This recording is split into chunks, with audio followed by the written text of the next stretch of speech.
Vous voilà mariés pour le meilleur et pour le pire, jusqu'à ce que la mort vous sépare. Et la mort s'appelle Giulia Tufana.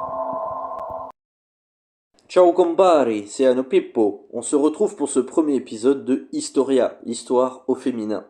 Est-ce que vous avez déjà entendu parler de Giulia Tufana, symbole du féminisme sicilien pour les unes, tueuse en série pour les autres? Durant l'émirat de Sicile, le divorce était autorisé. Et lorsque la Sicile fut gouvernée par des rois normands et souabes, bien que catholiques, ils décidèrent de préserver ce droit.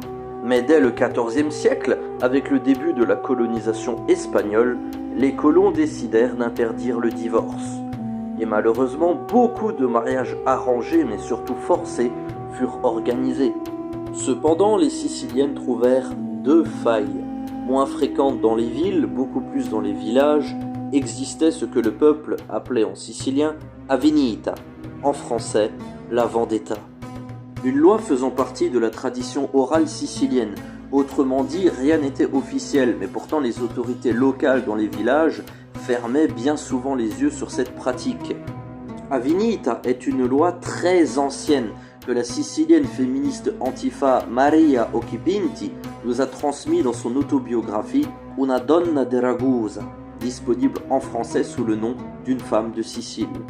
À celui qui prend ton honneur, prends-lui sa vie. Autrement dit, si quelqu'un vous humilie, se moque de vous publiquement, vous déshonore, vous agresse sexuellement, etc., et que vous voulez récupérer votre honneur, vous avez le droit de tuer cette personne. Autrement dit, il s'agit d'un crime d'honneur. Et dans les villes siciliennes, la plupart du temps, vous alliez en prison. Mais très rarement dans les villages, et cela jusqu'au XXe siècle. Bref, si une femme voulait divorcer, il suffisait qu'elle accuse son mari d'infidélité et elle pouvait l'assassiner. Il fallait bien sûr des preuves, mais une simple rumeur, un simple bruit de couloir suffisait pour justifier le meurtre. Et c'est là qu'on trouve la deuxième faille. Dans la tradition catholique, comme on vient de le voir, le divorce était interdit. Mais si une Sicilienne perdait son mari, elle devait rester veuve jusqu'à la fin de ses jours. Et grâce à ces deux failles, les Siciliennes ont pu détourner le système afin de ne plus le subir. La situation se passait donc plus ou moins bien en Sicile, contrairement aux États pontificaux. Et c'est ça qui va nous intéresser. À Rome, beaucoup de femmes étaient victimes de mariages forcés, également de violences conjugales. Dans les souterrains, il y avait également tout un business affreusement misogyne. Les femmes étaient traitées comme des marchandises et vendues aux enchères à des hommes riches qui les utilisaient officiellement comme épouses, mais en réalité comme des esclaves, voire comme des animaux. Beaucoup étaient non pas des femmes, mais des petites filles. Le mari avait un contrôle total sur son épouse. Il l'avait achetée, elle lui appartenait comme une marchandise. Au XVIIe siècle, à Palerme, Tufana d'Adamo, une guérisseuse sicilienne travaillant comme apothicaire, était battue par son mari Francesco. Elle décida alors de l'assassiner, mais fut condamnée à mort en 1633 par l'Inquisition espagnole. Cette même année, sa fille Giulia Tufana décida de venir en aide aux Siciliennes subissant le même sort. Mais comment tuer son mari sans se faire démasquer comme le fut sa mère? Elle inventa alors un poison composé d'arsenic, de plomb et de belladone. Elle aida plusieurs Siciliennes grâce à ce poison qu'on appelait l'acqua tufana, l'eau de Tufana. Mais lorsqu'elle entendit parler de la situation des femmes à Rome, elle décida de quitter Palerme et d'emménager à Rome, accompagnée de son poison. Là-bas, elle fit fortune en tant qu'apothicaire, et grâce à cela, elle put devenir courtisane à la cour de Philippe IV d'Espagne. Elle fréquentait tout le gratin de la société. Elle était très respectée en tant que femme d'affaires. Quand elle rencontrait une femme qui avait été mariée de force ou dont le mari était violent, elle proposait ses services. Elle vendait son poison aux femmes qui voulaient retrouver leur liberté. Une fois devenues veuves, elles n'avaient pas le droit de se remarier. De ce fait, elles étaient libres jusqu'à la fin de leur vie, et plus aucun homme n'avait le droit de les toucher. Et dans le meilleur des cas, si leur mari était riche, elles héritaient de leur propriété et de toute leur fortune. Ce poison était très puissant. Pour que le poison fasse effet, il fallait administrer en moyenne 3 doses consécutives, une dose comptant entre 4 ou 5 gouttes de poison.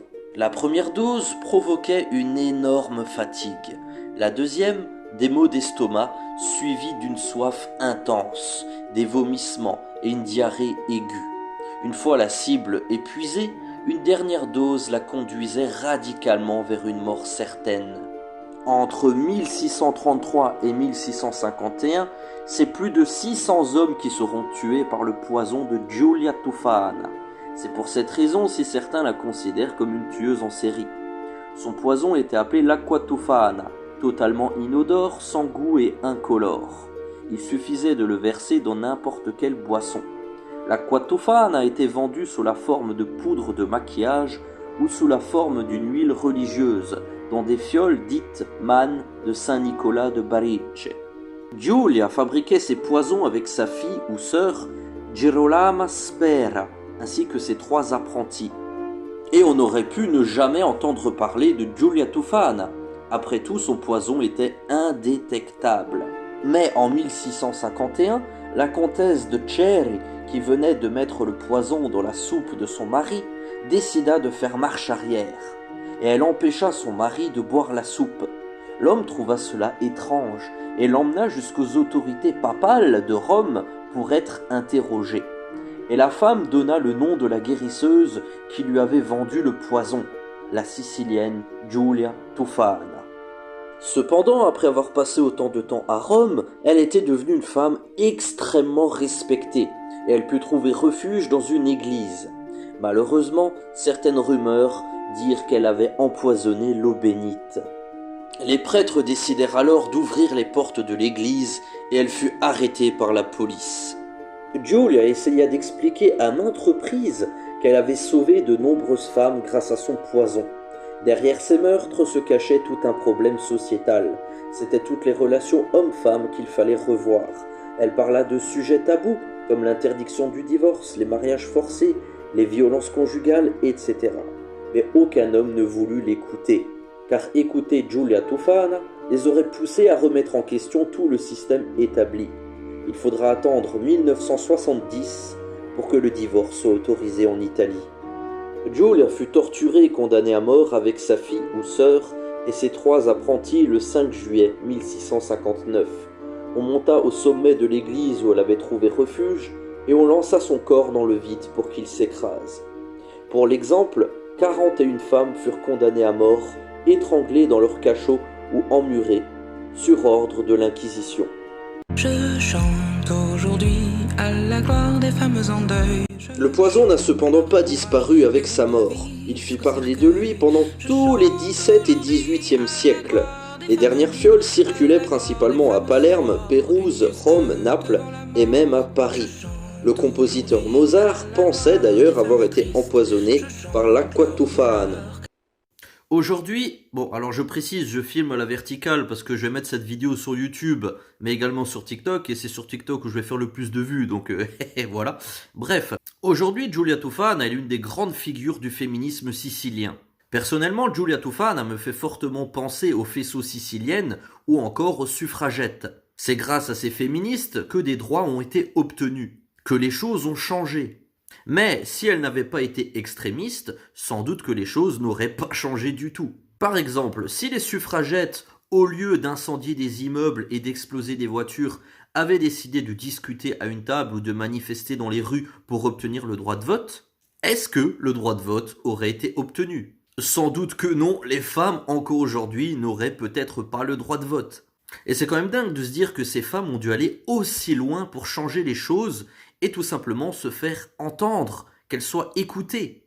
Beaucoup d'hommes disent que les féministes actuelles sont devenues bien plus extrémistes et que leurs prédécesseuses étaient de bien meilleures féministes. C'est une réflexion que je trouve assez étonnante et historiquement totalement fausse. Personnellement, j'ai plutôt l'impression du contraire. Aujourd'hui, il y a très peu, voire pas du tout de féministes extrémistes, en tout cas en France, au XXIe siècle. Quand je demande à des hommes qu'est-ce qu'ils appellent féministes extrémistes, eh bien certains hommes qualifient d'extrémistes des femmes qui vont écrire en écriture inclusive, des féministes qui vont cesser de s'épiler, ou tout simplement des féministes qui vont écrire #menartrash sur Twitter. pourtant leurs prédécesseuses qualifiées elles aussi d'extrémistes, eh bien pour donner un exemple, les anciennes féministes ne se seraient pas contentées d'un hashtag sur Twitter pour dénoncer un agresseur. Non, elles auraient sans doute explosé sa voiture avec lui à l'intérieur. Apparemment, les hommes préfèrent ces féministes-là. Veulent-ils vraiment le retour de ces féministes? Perso, je pense qu'un hashtag sur internet, c'est bien plus soft. Mais sans doute que ces hommes cisgenres n'y connaissent absolument rien au féminisme. Tout ce qu'ils savent, c'est qu'ils n'aiment pas les féministes actuelles, mais qu'ils apprécient les anciennes féministes. Les féministes des siècles passés. Sans même les connaître.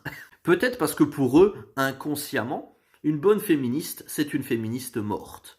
Qui ne peut plus rien dire, qui ne peut plus rien faire. Qui ne les gêne plus, tout simplement. Mais nous autres, passionnés par l'histoire, venons déterrer ces corps. Et les ramenons à la vie. Pour que ces femmes des temps passés inspirent les femmes des temps présents. Parce que pour comprendre le présent, il faut connaître le passé. Et pour savoir où nous voulons aller, il faut savoir d'où nous venons. Peut-être faudrait-il davantage de Giulia Tufana au XXIe siècle. Après tout, au final, qu'est-ce qui a réellement changé depuis le XVIIe siècle? Si cette vidéo vous a plu, n'hésitez pas à la liker, à vous abonner si ce n'est pas encore fait, et puis à activer la petite cloche pour avoir les notifications. Comme ça, vous serez prévenu quand je sors une vidéo.